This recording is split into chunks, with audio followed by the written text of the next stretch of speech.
Il n'y a pas de... Je vais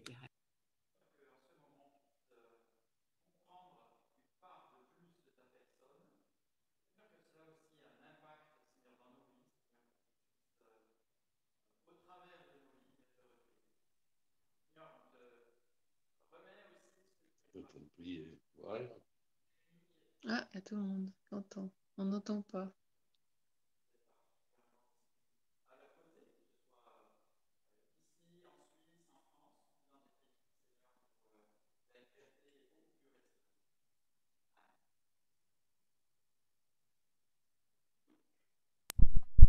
Ce matin, j'aimerais donc qu'on puisse continuer notre parcours dans la première épître de l'apôtre Jean.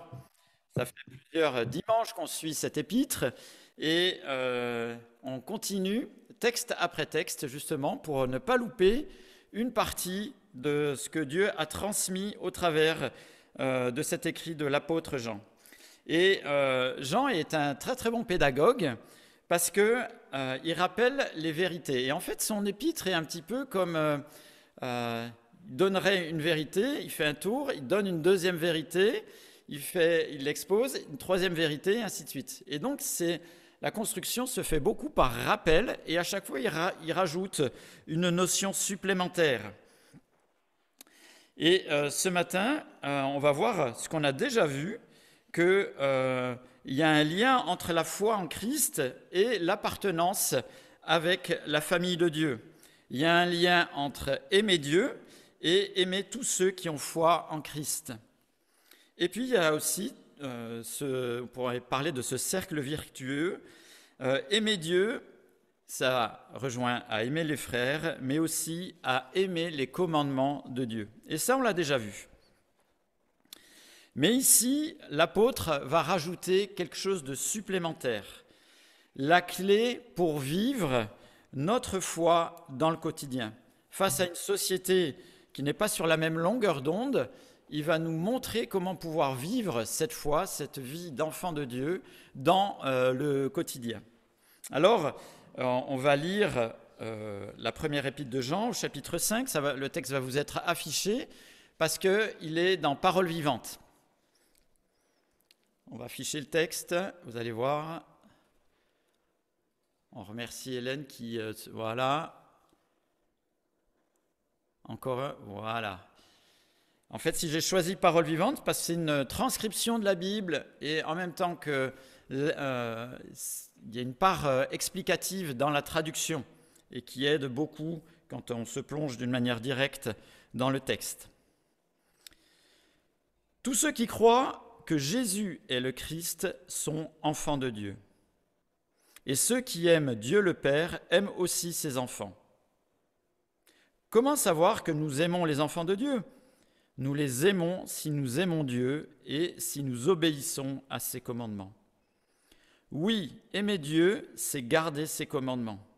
Et ces commandements ne sont pas difficiles, parce que tous ceux qui sont enfants de Dieu peuvent vaincre le monde. Et ce qui nous rend vainqueurs du monde, c'est notre foi. Qui donc est vainqueur du monde ? C'est seulement celui qui croit que Jésus est le Fils de Dieu. Alors on va s'arrêter sur le texte, mais ce que nous montre ce texte ce matin, c'est que la foi vivante en Christ est la clé pour vivre Dieu dans notre société. Avant le développement, on va prendre un chant par le nom de Jésus.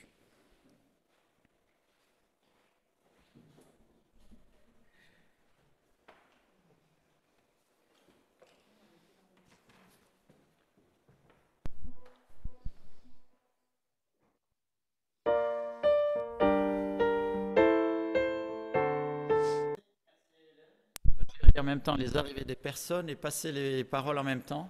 Donc ça, il y a eu un petit peu de décalage.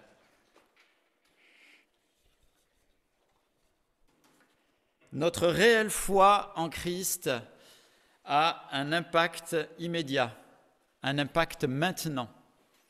Et ce n'est pas juste un aspect spirituel avec des conséquences dans l'au-delà, mais tout de suite et aussi pour toujours. Christ est la victoire pour notre vie actuelle.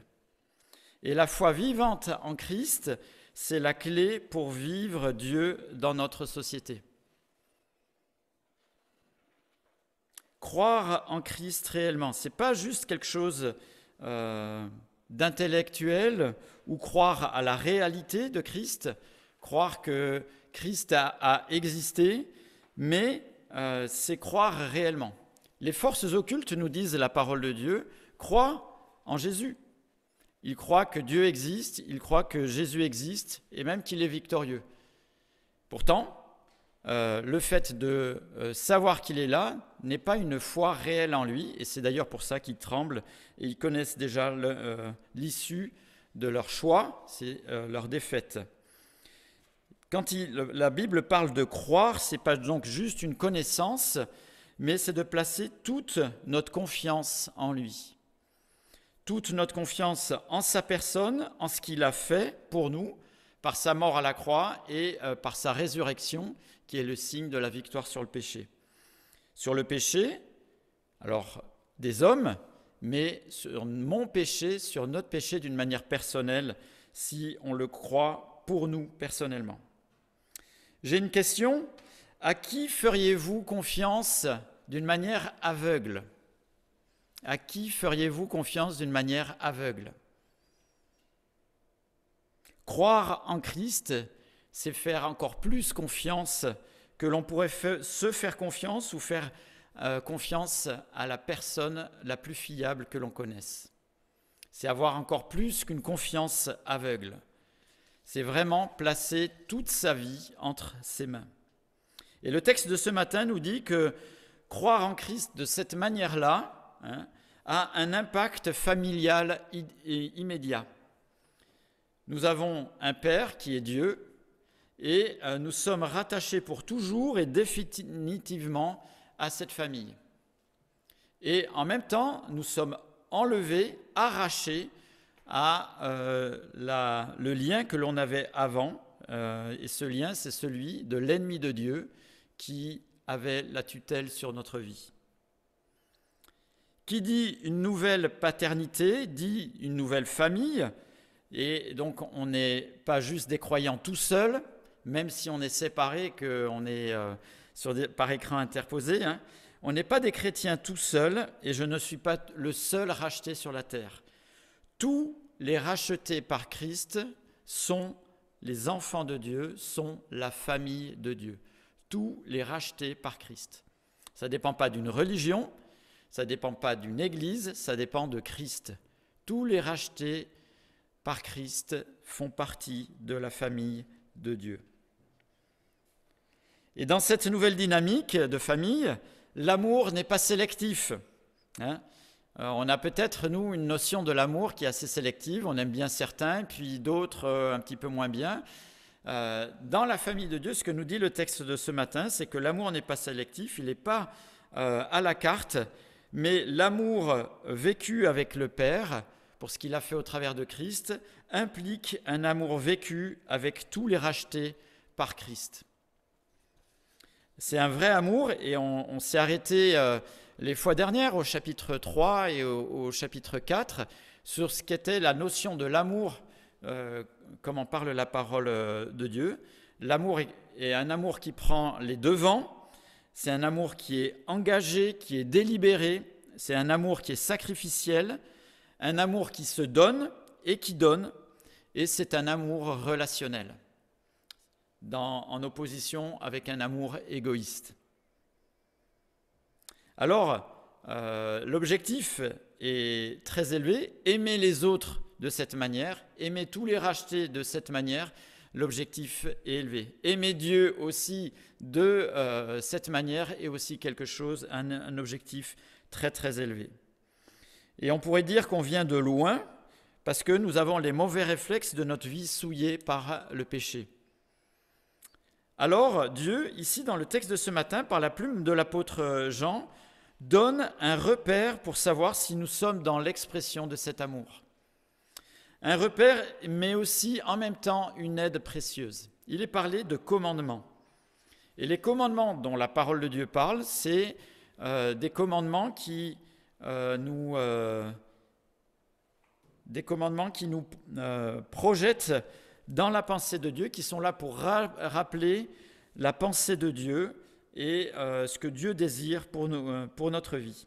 Et les commandements de Dieu, on les retrouve dans la parole de Dieu, la Bible. Alors, peut-être quand on parle de commandements, on pourrait se poser la question, qui sont-ils ces commandements ? Que devons-nous en faire et à quoi s'opposent-ils ?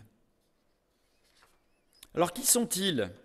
Alors peut-être que dans l'apôtre Jean, quand il écrit cela sous l'inspiration de l'Esprit de Dieu, il y a ces versets très connus, 34 et 35 de son évangile au chapitre 13, qui disent « Je vous donne un commandement nouveau, aimez-vous les uns les autres ». Vous voyez, on retrouve cette idée de l'amour de la famille de Dieu.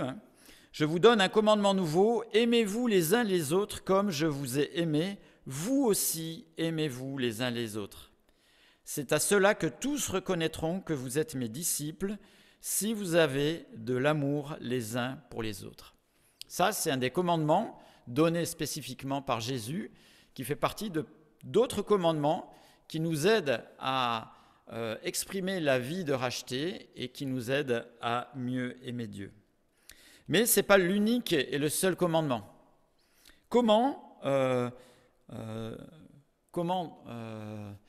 Quels sont ces commandements que Dieu nous donne dans sa parole ? Alors c'est assez simple, il y a les paroles que Jésus a données, comme celles que je viens de lire là à l'instant, et il y a aussi tous les commandements qui nous sont donnés aussi dans les épîtres. La Bible donne aussi énormément d'autres commandements, et nombreux se trouvent aussi dans l'Ancien Testament. Donc avant la venue de Jésus, avant sa mort et sa résurrection. Et des fois, on se pose la question, mais que devons-nous faire de ces commandements ? Les commandements qui sont dans l'Ancien Testament. Alors, intuitivement, mais surtout avec l'aide de l'Esprit de Dieu, nous comprenons que certains commandements étaient temporaires et ne sont plus d'actualité pour les racheter par Christ. Par exemple, pour nos péchés, on ne fait plus de sacrifices comme c'était l'usage et le commandement dans l'Ancien Testament. Quand vous faites vos courses, vous ne venez pas me rapporter 10% de la menthe que vous avez achetée, vous ne venez pas me rapporter 10% des lentilles que vous avez achetées, parce que ça, c'était aussi des commandements qui étaient dans l'Ancien Testament. Donc, on comprend intuitivement et avec l'aide de l'Esprit que certaines choses ont été données en préparation de la venue de Jésus, mais avec la venue de Jésus, tout cela s'est arrêté. En fait, pour savoir si certains commandements de l'Ancien Testament sont toujours d'actualité, là encore, notre repère va être Christ. Christ a tout accompli à la croix. En lui, tout commandement a été vécu parfaitement. Donc, on va reprendre et prendre les commandements, alors qui sortent de la bouche de Jésus, ça c'est sûr, et on les trouve principalement dans les évangiles. On va prendre les commandements qui sont dans les épîtres. Alors ça, évidemment, vu que les disciples, les apôtres sont les contemporains de Jésus, les garants de la pensée juste que Jésus a transmis, avec l'aide de l'Esprit, les ont consignés. Et on va reprendre dans l'Ancien Testament tous les commandements qui sont repris dans les paroles de Jésus et dans les épîtres. Tous les autres étaient transitoires. Tous les commandements qui sont repris dans les évangiles et dans les épîtres sont des commandements qui sont toujours valables pour nous maintenant. Les autres étaient transitoires. Et vous voyez comme la parole de Dieu est finalement très simple et s'articule autour de la personne de Jésus. Jésus les a accomplis, tous les commandements, donc tout ce qui était avant et qui était préparatoire et qui ne sont pas repris dans les évangiles et dans les épîtres, eh bien, était quelque chose qui était transitoire. Tous ceux qui sont repris après dans les évangiles, dans les paroles de Jésus et dans les épîtres, eh bien, nous avons le devoir de les vivre avec l'aide de Dieu. Alors, que devons-nous faire de ces commandements ? Le texte de ce matin nous parle de les garder d'obéir et de les vivre. Et Dieu avait donné, par exemple, tout au début de l'humanité, des commandements à Adam. Hein. On les retrouve dans le 2e chapitre de la Bible, en Genèse 2. Hein, je vous lis. « L'Éternel Dieu prit l'homme et le plaça dans le jardin d'Éden pour qu'il le cultive et qu'il le garde. » Commandement super simple. Hein. Tu pourras manger les fruits de tous les arbres du jardin, mais tu ne mangeras pas le fruit de l'arbre de la connaissance du bien et du mal. Car le jour où tu en mangeras, tu mourras, c'est certain. Donc Dieu a donné des commandements à Adam, un commandement super simple, hein, celui de cultiver et de garder. Alors on connaît malheureusement la suite, c'est que Adam a failli à garder le jardin en laissant Ève manger le fruit de l'arbre de la connaissance du bien et du mal. Il n'a pas gardé l'ordre de Dieu, il n'a pas gardé le commandement que Dieu avait donné. Donc quand Dieu donne un commandement, l'idée c'est qu'on puisse les vivre réellement, ce n'est pas juste quelque chose d'intellectuel, il demande à ce qu'on puisse les vivre réellement parce que ça a un impact pour tout de suite, pour maintenant. Alors rien n'a changé pour les commandements que Dieu nous donne au travers du Nouveau Testament, dans ses paroles ou dans les épîtres. On est appelé à les connaître, donc à les connaître en lisant la parole de Dieu, la Bible, et on est appelé à y obéir, à tout cela éclairé au regard de ce que Christ a fait pour nous et avec son aide. Alors, vivre les commandements de Dieu, c'est effectivement pas évident, hein, pour deux choses. À la fois parce que le péché colonise notre vie, même si on est racheté par Christ, le péché colonise toujours nos vies. Hein, et on a des mauvais réflexes qui vont souvent à l'encontre des commandements que Dieu nous donne.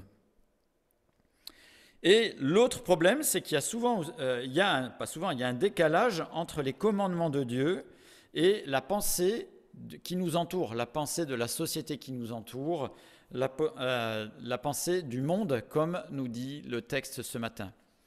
Et souvent, pour traduire la pensée de notre société, la Bible utilise le terme « monde ». Derrière le terme « monde », c'est à la fois le système de pensée, c'est aussi les personnes qui sont impliquées dans ce système de pensée, et c'est aussi le fait que ce système de pensée et ces personnes sont sous la tutelle de l'ennemi de Dieu, Satan. Et la pensée donnée par Dieu dans ses commandements s'oppose effectivement à la pensée et à la manière de faire de notre monde. La sainteté ne peut pas rejoindre ce qui est souillé par le péché. Et il n'y a aucune, en plus, il n'y a aucune issue s'il n'y a pas l'œuvre de Christ qui vient résoudre ce problème. Alors, en tant que racheté par Christ, en tant qu'enfant de Dieu, comme on l'a vu dans ce texte, nous sommes confrontés à une opposition d'idées et de manières de faire. Et ça génère forcément une certaine frustration et un décalage, et même des fois, ça peut même susciter une certaine crainte, une certaine peur, voire même créer du découragement. Et finalement, d'être tout le temps à contre-courant, des fois, on n'a peut-être même plus la force d'aller dans le sens inverse des idées qui nous entourent, et finalement, des fois, on se laisse aller, ou on pourrait se laisser aller dans le flot de pensée de la société qui nous entoure, au lieu de suivre les commandements de Dieu.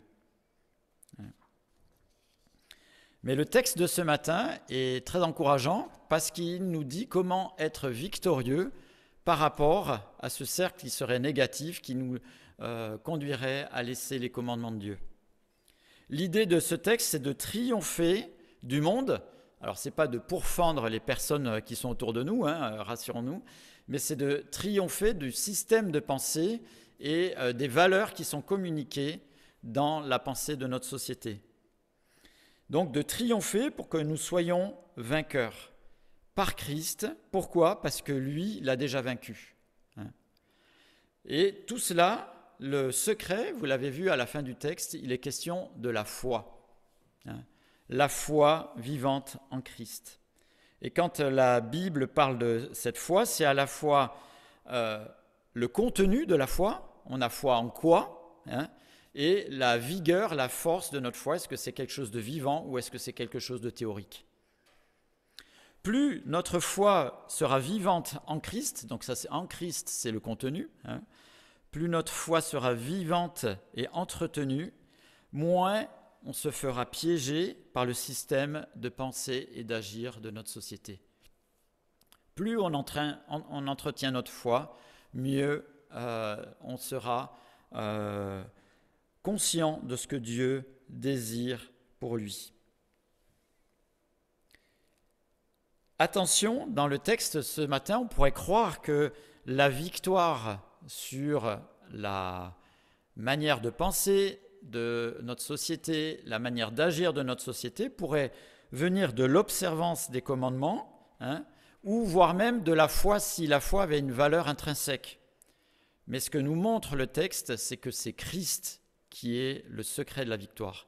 Donc c'est la foi en Christ qui fait quelque chose. La foi toute seule ne fait rien du tout.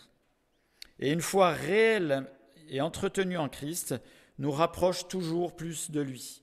On comprend davantage sa victoire, ses commandements font sens, et par amour, identité, loyauté, j'ai envie de vivre ses commandements avec son aide. Mais c'est Christ qui est le garant de cette foi, le garant de cette victoire, pardon. Une foi en Christ délaissée, à l'inverse, nous éloigne, les relations sont distantes avec lui, nous sommes plus ou moins conscients de son œuvre, on voit moins sa victoire, on baisse les bras, plus rien n'est vraiment lisible pour nous, on a une crise aussi d'identité, et les commandements de Dieu nous semblent un petit peu décalés par rapport à notre société. On se sent mal à l'aise, et au lieu d'être lumineux, on vit un espèce d'entre-deux. Le secret, la clé, c'est Christ, et qu'on place toute notre foi, notre confiance, et qu'on recherche davantage à mieux le connaître et ce qu'il nous a donné pour qu'il puisse agir dans notre vie. La clé, c'est Christ. Pour pouvoir profiter de ce qu'il a fait, l'idée, c'est de placer notre foi en lui. Et je ne sais pas si vous avez remarqué dans le texte de ce matin, le verset 1 nous disait que c'est par la foi qu'on rentre dans la famille de Dieu, par Christ.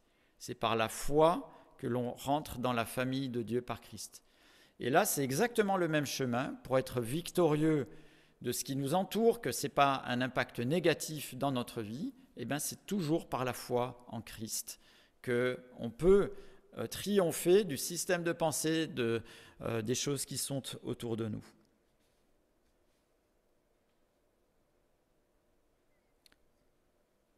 Cette foi nourrie nous aide après à vivre les commandements de Dieu. Et si on vit les commandements de Dieu, c'est plus par reconnaissance qu'on les vit. Et ce n'est plus par une obligation qui nous amènerait à pouvoir triompher de quelque chose. Observer les commandements est plutôt un acte d'identité, un acte de reconnaissance, un acte qui émane du fait qu'on est enfant de Dieu. Les commandements en tant que tels, ce n'est pas eux qui nous font triompher justement de la pensée qui nous entoure, de la manière d'agir qui est en nous. Seul Christ peut le faire parce que Christ, lui, a vaincu à la croix. Les commandements n'ont rien vaincu à la croix. La foi n'a rien vaincu à la croix. Seul Christ a vaincu à la croix. Et je vous propose, dans cette idée, avant qu'on regarde quelques implications et réflexions par rapport à ce que nous dit ce texte, à entonner un cantique qui pointe justement sur la personne de Jésus. Très beau cantique, « Aime Jésus ».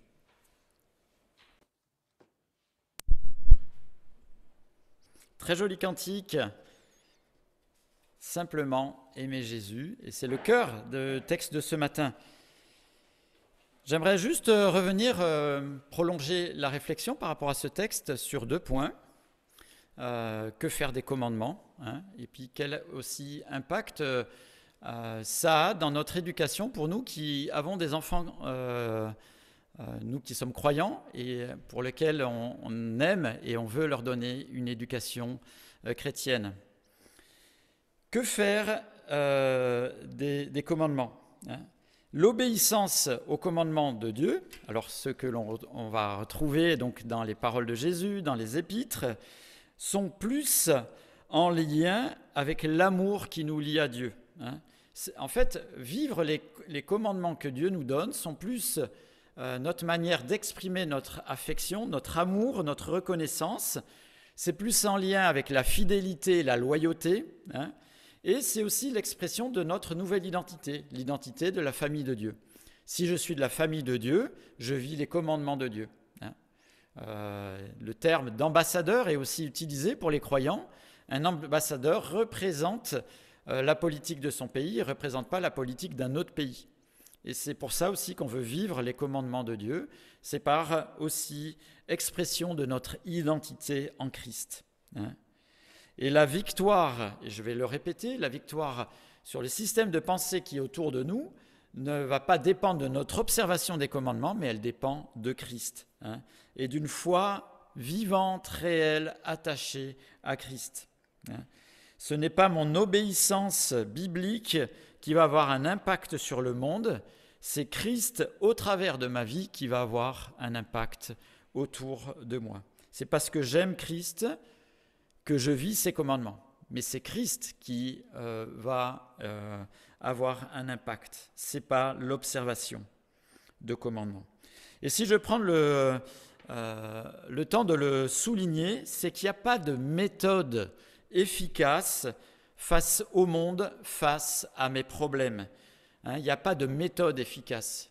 La Bible nous montre qu'il n'y a qu'une personne, c'est Christ, hein. Il n'y a pas un truc, quelque chose qu'il faut faire qui marcherait, hein. Il n'y a qu'une personne, c'est la personne de Christ. Et comme je l'ai dit tout à l'heure, toutes les méthodes, tout ce qu'on peut vous dire, même de biblique, etc., n'ont rien triomphé à la croix, hein. Celui qui a triomphé à la croix, qui a vaincu, c'est Christ. Toutes les méthodes, même bibliques, quantifient les effets, hein, et les résultats. Quand on a une méthode, l'objectif d'une méthode, c'est voir si on a réussi ou pas réussi, hein, avec de la satisfaction, de la déception, finalement, qui vont dépendre de comment je réussis à observer ou à pas observer cette méthode. Et en cas de réussite, tout le mérite, finalement, revient à la méthode, parce que c'est une méthode qui marche, hein, super, hein, ou à celui qui la pratique, ouais, je suis super fort, j'ai réussi à mettre en œuvre cette méthode. Mais même si elle est biblique, on va être très content en disant « Ah oui, ben c'est ce commandement dans ma vie qu'il faut que j'applique. Ah super, j'y arrive vraiment. » Et finalement, tout le mérite revient au commandement, à moi, mais le mérite ne revient pas à Christ. Il faut toujours se méfier quand quelqu'un nous dit une méthode. Quand quelqu'un nous propose une méthode, Christ est écarté. La personne que l'on recherche, la victoire dans tout ce que l'on va pouvoir vivre, c'est la personne de Christ. Lui est monté à notre place sur la croix et y a triomphé. Toutes les méthodes, tout ce qu'on peut nous donner, même si c'est biblique, n'ont aucune efficacité. Seul Christ a de l'efficacité parce qu'il a tout remporté à la croix. Et après, on va vouloir appliquer ce que nous dit la parole de Dieu, on va vouloir le vivre par reconnaissance, par identité, hein, par loyauté, par fidélité. Mais il ne faut pas mettre les choses dans le sens inverse. Forcément, la personne qui sera délaissée, ce sera Christ. L'autre aspect que j'aimerais souligner concerne notre possible volonté d'éduquer nos enfants avec des préceptes qui sont issus de la parole de Dieu, certainement aussi des commandements de la parole de Dieu. Alors, certainement qu'on a peut-être envie d'avoir une éducation qui est tirée de la parole de Dieu. Alors c'est super, hein, j'en ai été au bénéfice, mes parents étaient croyants, et j'ai été au bénéfice d'une d'une éducation et inspirée des valeurs de la parole de Dieu, des commandements de la parole de Dieu. D'ailleurs, Dieu approuve cette démarche. Pour preuve, quand on regarde les critères pour choisir des responsables dans une assemblée, la désignation de responsables dans une assemblée, eh bien, il y a la manière de faire, comme on a éduqué les enfants. Et si on n'a pas été en mesure de pouvoir les éduquer justement avec tout ce que nous montre la parole de Dieu, eh bien, logiquement, on ne sera pas apte à pouvoir conduire une assemblée. Donc, ça montre que c'est bien de vouloir élever, éduquer nos enfants avec une pensée issue de la parole de Dieu, issue des commandements de la parole de Dieu. En revanche, ça pourrait avoir un aspect néfaste. Et ça, ce n'est pas le problème de l'excellence de ce que Dieu nous propose, c'est le problème du péché. Le péché a cette capacité en nous de vriller tout ce qui est bon. Les bonnes intentions que Dieu donne, eh bien, il arrive à les détourner pour faire quelque chose des fois qui pourrait aller dans le sens inverse. Et c'est un petit peu ça que j'aimerais souligner pour que ça puisse pas nous décourager dans notre éducation avec des enfants et les éduquer dans les préceptes bibliques, dans les commandements bibliques, mais que ça puisse peut-être motiver notre prière justement pour que nos enfants, nos petits-enfants puissent découvrir au-delà de ces préceptes la personne de Christ et bien mesurer que ce n'est pas les préceptes qui sont importants, mais la personne de Christ. L'objet de l'éducation, c'est de fixer un cadre dans lequel les enfants vont s'exprimer. Et ce cadre, la Bible nous encourage à ce qu'il soit inspiré de la pensée de Dieu, des commandements bibliques que l'on retrouve dans sa parole. Lorsque j'y obéis, et avec satisfaction, ça me pousse à continuer. Et mon obéissance alimente aussi la satisfaction des parents. Mais il peut se créer cette compréhension qu'en obéissant, je suis mieux, je suis vainqueur et je suis favorable. Plus j'observe peut-être que je me dis, finalement, je suis mieux, j'arrive à faire des choses bien et je suis favorable.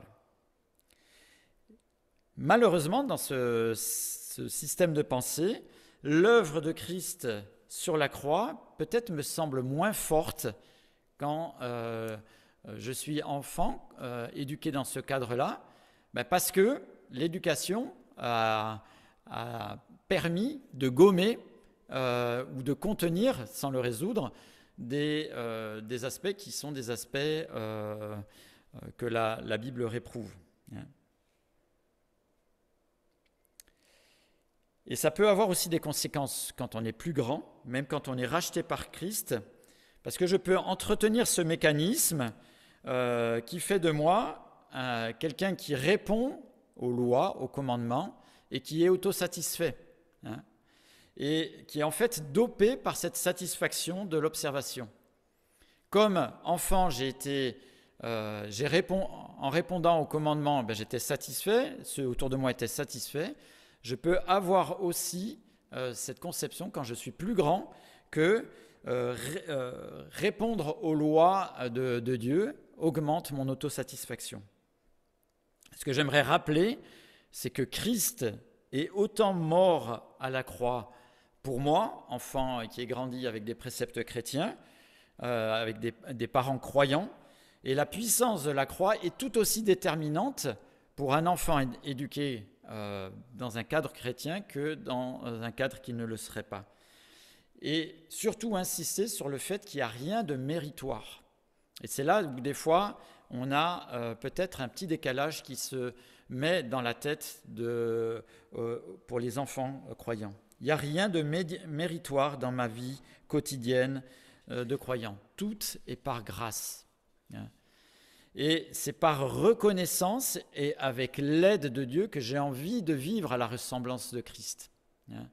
Et que je désire vivre ses commandements. Finalement, comme tous les autres croyants. que ça nous aide, nous, si on a été éduqués comme ça, à ne pas croire que ce mécanisme d'observation, d'autosatisfaction, hein, est quelque chose qui me bonifie. La seule personne qui me bonifie, c'est Christ. Hein. Et que ce que l'on a vécu n'est plus une émanation de notre reconnaissance par rapport à ce que Christ a fait, hein, mais qu'en rien, ce que l'on a vécu, ce qu'on a observé est quelque chose de méritoire ou amoindrirait la force de la croix. Alors que ça ne nous décourage pas en tant que parents à continuer à éduquer, à élever nos enfants dans la foi, hein, et qu'on puisse prier justement qu'il n'y ait pas ce décalage dans leur tête, que finalement, comme j'obéis à papa et maman, et qu'ils sont satisfaits, et que c'est des commandements bibliques, ben finalement je suis peut-être moins méchant que les autres, que finalement j'aime Jésus, mais la force de la croix serait moins importante, et que finalement ce mécanisme aussi perdure après, plus j'obéis, plus je suis méritoire, et plus ça me satisfait. Notre satisfaction, elle est en Christ. Il n'y a rien de méritoire, tout est par grâce. Hein. Et que ça nous aide vraiment à prier pour nos enfants, pour aussi les enfants, si on n'en a pas, les enfants de l'Assemblée, hein, ceux que l'on connaît, qu'ils aient une juste perception de qui est Dieu et ce qu'il a fait en Christ. Christ est tout aussi nécessaire pour le pire des criminels que pour l'enfant modèle d'une famille chrétienne. Il est tout aussi nécessaire. Et qu'il puisse justement, qu'on puisse prier pour que Dieu montre l'état de péché, même si je suis dans un cocon de valeurs chrétiennes. Mon âme est tout aussi perdue quand je suis enfant d'une famille de croyants que quelqu'un qui ne serait pas d'une famille de croyants. Mon âme est tout aussi perdue. Et j'ai tout autant besoin de Christ. La force de la croix est tout aussi déterminante. Et que peut-être prier aussi pour que ces raisonnements, ces mécanismes ne se fassent pas dans la tête de nos enfants, ou que Dieu les brise aussi, peut-être nous qui sommes adultes, et qu'on ait une plus grande perception de la grâce de Dieu. La grâce de Dieu est tout aussi déterminante pour un enfant qui observe l'éducation issue de la parole de Dieu que pour tout autre enfant qui n'aurait pas ce privilège-là. Que ça puisse être une motivation à les éduquer dans les préceptes bibliques, c'est très très utile, hein.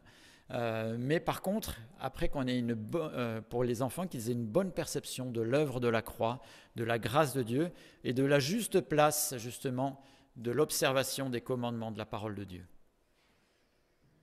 J'aimerais qu'on puisse chanter « Tu es venu jusqu'à nous ». Après quoi, on aura un temps d'annonce de l'Assemblée et on chantera un autre cantique.